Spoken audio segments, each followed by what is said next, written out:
Good morning. And we are doing this lesson, Lauren, in memory of. Of my dad's first cousin, Norman Levy. Thank you. Le'ilui nishmato, for the elevation of his soul. Baruch atah Adonai Eloheinu melech haolam, asher kitshanu b'mitzvotav, v'tzivanu la'asok b'divrei Torah. Amen. And we are dealing with I'll show you a picture of it to begin with, and that is this tzitz hazahav. That's here, you can see it now. And let me, don't want to make that. Yeah, I just want to make it bigger for you. See what I can do. So this is what we're talking about, this gold band that fit on this part of the high priest's forehead. And you notice that it was attached by these ribbons. And we're going to be talking about the ribbons. And I'll give you another picture to show you what it looked like in the back. Notice that it went over his headdress and his mitznefet. That was the Hebrew word. Let's see if I've got some other, here we go. Let's take a look at this. Now you can see perhaps a little clearer what we're talking about. And it said Kodesh Lashem. That's what this said. I believe it was in order to atone for arrogance. That's what this was there. And Rashi will tell us also specifically what it atoned for, because it talks about that at some point in the text. So let me go to the text now. I just wanted to mention that when we were studying this at BSKI and Shelley Rudensky was looking at a book with these pictures, yes, and she remarked that it looked like a chef with the apron and the chef hat. You know something? Sometimes out of the mouths of babes and sucklings, you know, because right now we consider our table where we eat to be our altar. That's so the idea, this sort of idea of hospitality and sharing a meal. I mean, you know, I will never forget all the months and Shabbatot that we spent together on Shabbat afternoon or at lunchtime, you know, enjoying a meal, Shabbos meal together. That was pretty special. So, but it's, you know, very often things get resolved. Hopefully they do, you know, when you're sharing like that. And of course, the whole, you know, the discoveries I made when I started to cook a little bit, and just how much trust is involved. And when people eat what you're preparing and they're actually ingesting it, there's something very, very intimate about that. So unless you're actually involved in it, it's hard to realize it. At any rate, let's thank you for that remembrance. Let's go back to the verse. V'samta oto al ptil tchelet. You shall place it, and I'm translating patil as a ribbon, because that's what it looked like, right? A ribbon of tchelet, of that particular blue. V'haya al hamitznefet, and it shall be on the mitznefet. That's that headdress. And you saw in the picture how it was on the headdress, right? El mul pnei hamitznefet, towards or opposite. Mul usually means opposite. The front, the pnei, the face of the mitznefet, shall it be. Now let's take a look at how Rashi tries to deconstruct all these things. Al ptil tchelet, on the ribbon of tchelet.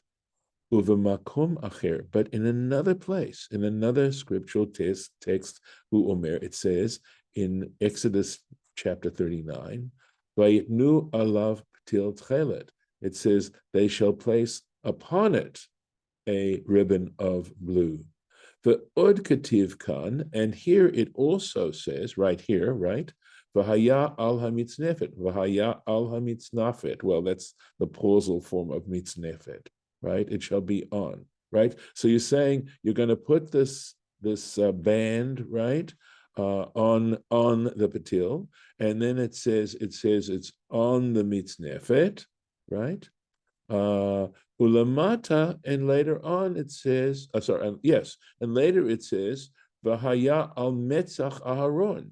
This is the next verse here. right here in 38, right? V'haya al metzach Aharon. It shall be on Aaron's forehead. That's a lot of different places that it's saying it should be. Uveshchitat kodshim, and in the chapter called Shchitat Kadoshim, the sacrifice of holy animals, and this is Zavachim. This has to do with offerings, and the tractate page 19. Excuse me. Shaninu, we learned. Sa'aro haya nir'eh, his hair, that is Aaron's hair, was visible bein tzitz lemitznefet, between the tzitz, between the band and the mitznefet, the headgear. Shesham maniach tefillin, because that was the place where he'd put on his tefillin, right? It's still a mitzvah to put on tefillin, so that's where he'd put it. And I'll do a quick new share there just to show you, although this particular mannequin does not have hair, but we're going to have to assume that this is where he'd place his tefillin. Now, this is interesting because I can tell you it is not really the place for other people. This is where he had to put his tefillin. In general, I believe the accepted position of where the head tefillin go are on the fontanelle, right? That above actually the hairline, and in that area where the baby's head is still soft and undeveloped. But anyway, you can see that there's a space here. But right now, without the picture, we're going to have to just keep trying to visualize, right, what's going on. So let's go on. Okay. Lamadnu. So from all of this, we learn shahamitznefet lamala, that the mitznefet, that the headgear had to be above the gova harosh. It had to be on the top part of the head. The eino amuka, and it isn't deep, right? The headdress isn't something that goes deep over the head. Likanespa kol harosh, so that the entire head, and I think we're talking about the perimeter perhaps of the head, right? Or the circumference of the head could go, the entire circumference could go into it, or the entire forehead area could go into it. Ad ha-metzach, up until the forehead, right? V'hatzitz milmata, and the tzitz, this band, was below, uvahaptilim, in other words, below the mitznefet, the headgear, v'haptilim, and these ribbons, hayu banikavim, were in cracks, there were these little apertures in the tzitz, utluyin bo, okay, and they are suspended by it, and I think in it, bishnei rashim, on their two heads, okay.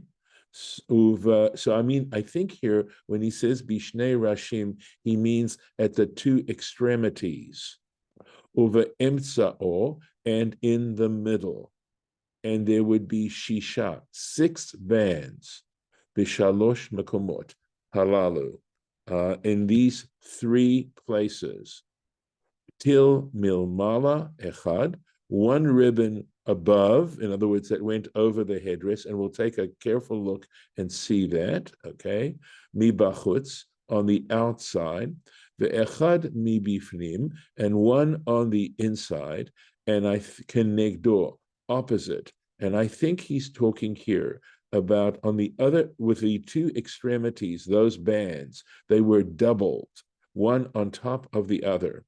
V'kosho roshei haptilim, and he tied together the ends of these bands, me'achorei ha'oref, behind his, the nape of his neck, okay? Shloshtan, all 3 of them. V'nimtza'u bein orech hatas, and they were found between the length of the band, right, of this headband, uftile rashav, and the bands or the ribbons that are on his head, Nope, sorry. Rashav here means the ends. Makifin et hakadkad. They go around, they surround the skull. Uftil ha'emtsa'i, and the middle band, shebarosho, that is I think he means is on the top. Let me quickly keep going. I'm sorry I can't have both pictures at the same time. I don't believe I can. But let's take a look at this and see if this is helpful. All right. So here you can see one, and you can see just carefully how that's doubled. And this is his end, the roshul here. And here, this is above. Do you see how this is suspended above that? There's that aperture there, and it's just one band that goes and is folded there. And of course, on the opposite side, the same deal. And so that's how you have six, right? Six of these things, 1, 2, 3, 4, and 2 on the other side. But I think this picture makes clear what Rashi is trying to say. And here we have it in the back. How they're all tied right there. Now, I'm not sure that's, whether, I guess that is, I mean, the nape of the neck is here, so I could be wrong in terms of describing that. I always thought the orif meant that area here. But here it says nape as well. Yeah, but it isn't going down to the nape. You notice that? The ends are hanging down to the nape. That's true. The ends are, but he says they're tied, right? And that's where they're tied. And maybe you're right, Lauren. That's maybe how we need to understand it, is that they are supposed to extend down to the nape. And by the way, the back, the little knot of the head fill-in actually is the location of it actually is in the nape of the neck behind those two sinews that you have there. That's the place of the knot. So I'm going to give you another picture here, just for the front again. But I hope this. As I said, this is difficult. It's not for Rashi to do what he's doing is quite a challenge. Yeah, but I think the pictures, the person, I think it's Moshe Levine who put this together. One of the very early attempts to actually construct a model of the tabernacle and the high priest, the garb of the high priest. Okay, let me see. Okay, I'm just finding the place here. Okay. Kashur im Rashi Hashnayim, and the one that the middle one that's on the Berosho. So in his head, I mean, you can understand it either as the fact that it's going over his head, or Rosho if it refers to the tzitz, right? It's not very clear, right? Because we saw how it's tied at the top of the band there. There's that little aperture there. Kashur im Rashi Hashnayim, right? So there we go.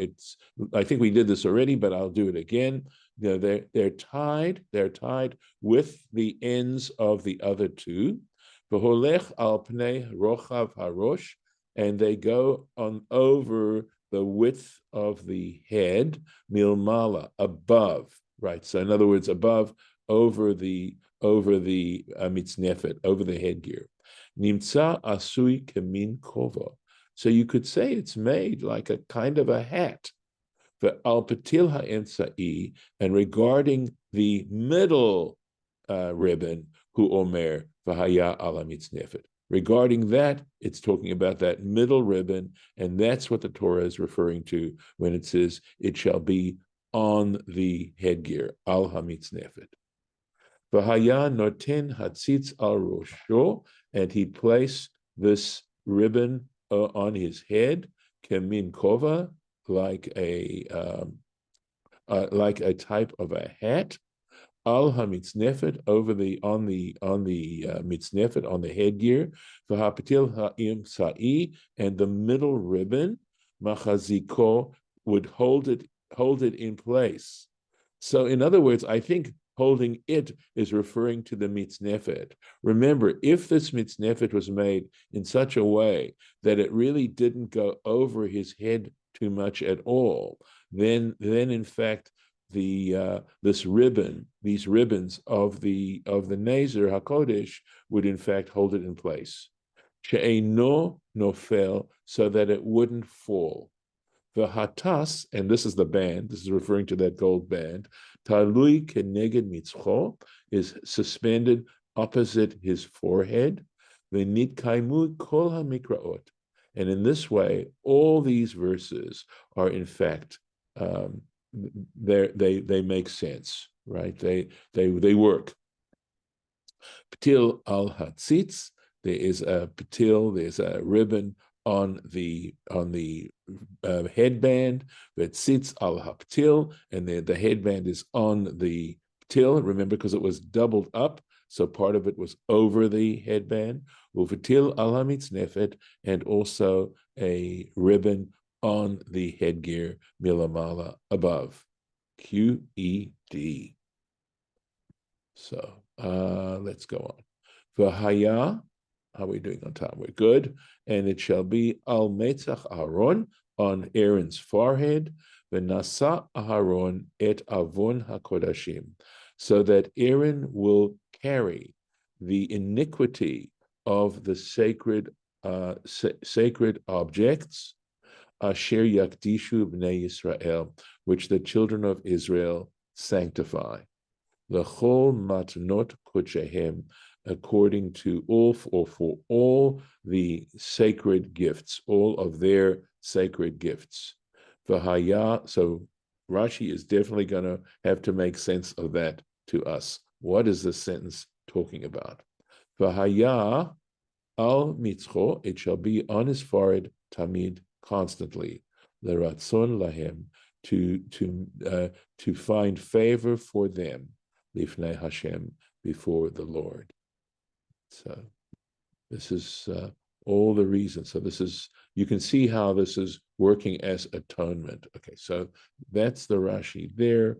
Here we go. V'nasa Aharon, Aaron shall bear, shall carry. Lashon slicha. But in this case, he says, you could understand this as having a connotation of seeking apology, of forgiveness. V'afal pichein, but nevertheless, eino zaz mimashma'o, you can also understand it in its literal sense.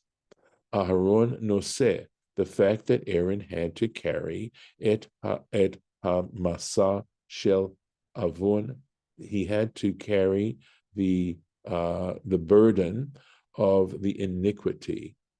Nimtza mesulak avon min hakodashim, so that as long as he was carrying it, this particular iniquity was removed, mesulak, from the holy objects. The question is going to be what, and Rashi is going to discuss that. Et havon hakodashim, the iniquity of the sacred objects. And here's what it is. It's the iniquity that we're talking about is liratzot, to find favor, in other words, to find forgiveness, al hadam, regarding the blood, the al hachelev, and the fat, shekarvu betuma, which were offered up when they were no longer pure, that they were offered up in an impure form. Kamoshe shaninu, as we learn, and this is in this tractate Menachot, which refers to meal offerings, page 25. Eze avon hu noseh, what iniquity is he bearing? Im avon pigul. So they're going to do a process of elimination here. If we're referring to the iniquity of pigul, pigul is a technical term that refers to a situation where we know that the offerings all had specific and limited time in which they could be consumed. We know that many of the offerings, there were parts that were burnt on the altar, but with the exception of the olah and, let's say, the high priest's chatat, his sin offering, there were parts of those offerings that had to be consumed. And they had to be consumed within a certain time. Either they were just consumed in the course of a day, or in some cases overnight. And here's where it comes down. If, in fact, when the priest brought the offering and was offering it up, He simply had in mind that he was not going to eat it in the correct time, that he was going to eat it later on. He had this in his mind. It would be considered pigul. It was not, it was a tremendous sin, and that the priest was committing. And not only was the offering no longer acceptable, but the priest himself was subject to something called karet, which we've talked about before, which is a divine punishment. And pigul refers to consuming a sacrifice beyond its allotted time. So if we're talking about the tzitz that is going to atone for this, in other words, and possibly what we're saying is that despite this, the offering would be acceptable. Harei kvar ne'emar, it says elsewhere, it already states, is what it says, lo yeratzeh. It says it will not be acceptable. So the idea here, just to go back a little bit, is when it says regarding the blood and the fat that was offered in purity, we're saying so that despite the fact that it was, nevertheless, it would be acceptable, that this band would help that become acceptable. So there are other situations that disqualify an offering. The im avon notar, and if it happens to do with the iniquity of notar. Notar means that the entire offering has to be consumed, and then whatever wasn't consumed, there's strict rules about how you're to dispose of it. If they planned on leftovers, that's what they're referring to, that there were parts of the offering that they left over. Harei ne'emar. Again, it states already, lo yechashev, it will not be considered. Such an offering will not be considered. Ve'ein lomar sheyichaper alavon hakohen, and we certainly would not suggest that this is supposed to atone for the iniquity of a priest, sheikriv tameh, who was impure when he actually performed the sacrifice. That's not what this tzitz is coming to do. Sha'arei avon hakodashim, because regarding the this here says avon hakodashim. It's referring to the sacred objects. It's not nemar velo avon hamakrivim. It doesn't talk about the iniquity of the people who are offering it. So we're not talking about coming to atone for a priest who disqualified an offering by being in an impure state when they did it. It says this comes to atone for the iniquity regarding the sacred objects. Ha'eno meratzeh, and you're left with nothing but, it only comes to atone. Ela lahachshir hakorban. It only comes to atone so that it makes this offering acceptable, despite the fact that it's impure. David. Yeah, so when we're talking about carrying iniquity, though, I mean, I think you just mentioned it. I'm just trying to understand this. So is it, I mean, are we talking about the iniquity associated with, kind of the objects itself, or are we talking about the iniquity associated with, the sins of the people that, he's atoning for, or is it both? It seems like we're talking more about the objects, not about the state. Anyway, that's my question. In this particular case, I am sure, without having being absolutely certain, that we're talking about the fact that something happened to render the blood or the fat impure, and possibly no one knew about it. And ignorance of the law is not an excuse, right? Okay. Ignorance is not the same as unintentional, okay? Or rather, sorry, unintentional is not the same as accidental or whatever. But here, remember, we're talking about something so amazing when you think about it. If you're willing to meditate on this, we're talking about a rite that is such an intimate act with the divine.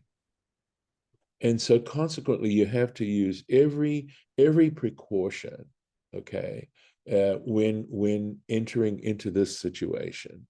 And here we are saying that that this particular maybe the way it's working is this.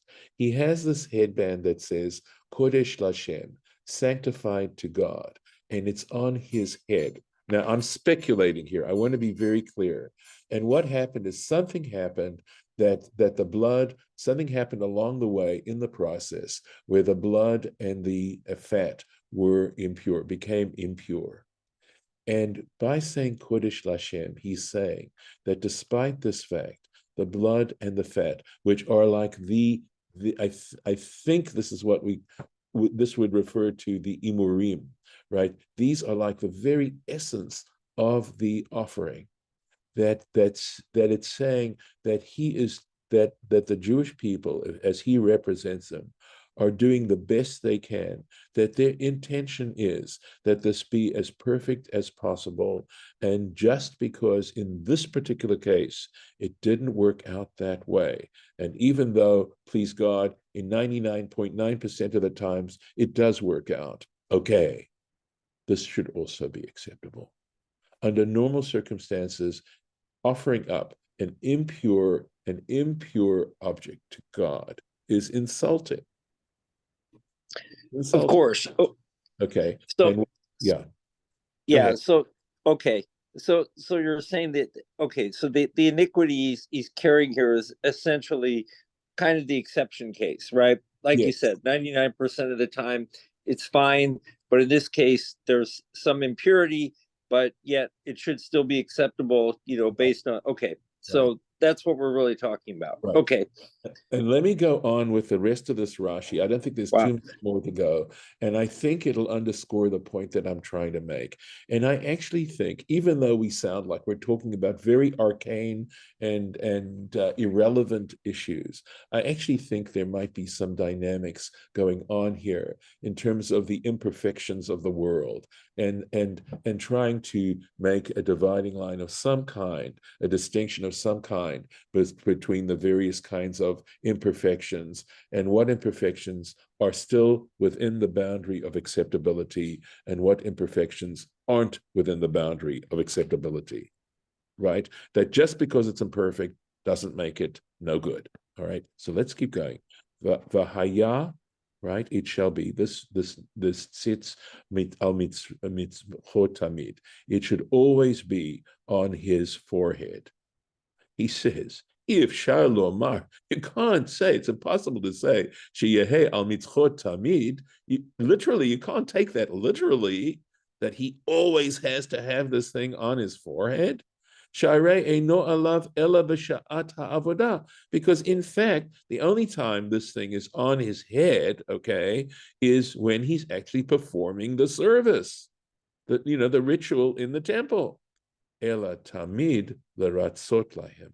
But what the tamid is, this perpetuality, means it will always find favor on their account. Afilu eino al mitzcho, even if it isn't on his forehead. Shelo haya kohen gadol oved be'ota sha'ah, referring to that time when the high priest wasn't actually serving. He didn't do every single sacrifice. There were fellow priests who would help him. In fact, subsequently, I think there were 24 priestly families. Or am I thinking of something? No, I think they were. I'm sorry, forgive me. I don't think we're talking about Levitical families. We're talking about priestly families. I believe so. So there were other priests, and they all had their time to minister in the temple.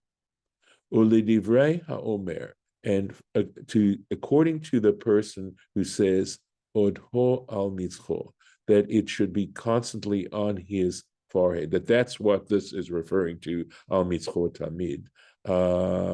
Mechaper umeratzo, but they're saying just as long as it's on his forehead, it atones and finds favor. Ve'im lav eino meratzeh, but if it isn't on his forehead, it does not find favor. Nidrash al mitzchot tamid. He expounds this phrase al mitzchot tamid, on his forehead always.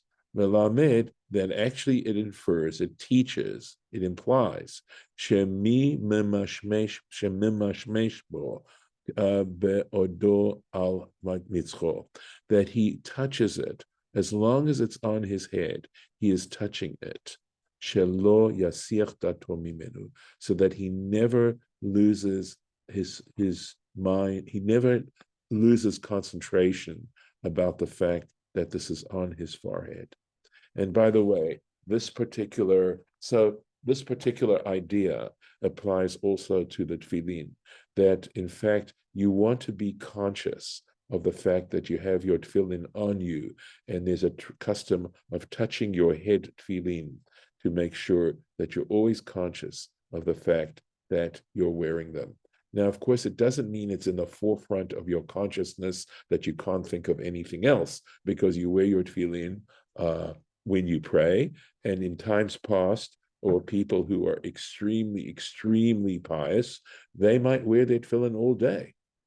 They would remove it if they had to relieve themselves, but otherwise they would keep their tefillin on all the time. So you want to be conscious of it. And we know that, when you wear something, you aren't always conscious of it, but you want to be aware of it. So I think this is where we are going to stop today. And it's a good place to stop, given the fact that it'll be, please God, next year, we'll come back to this. So that's the Nezer HaKodesh.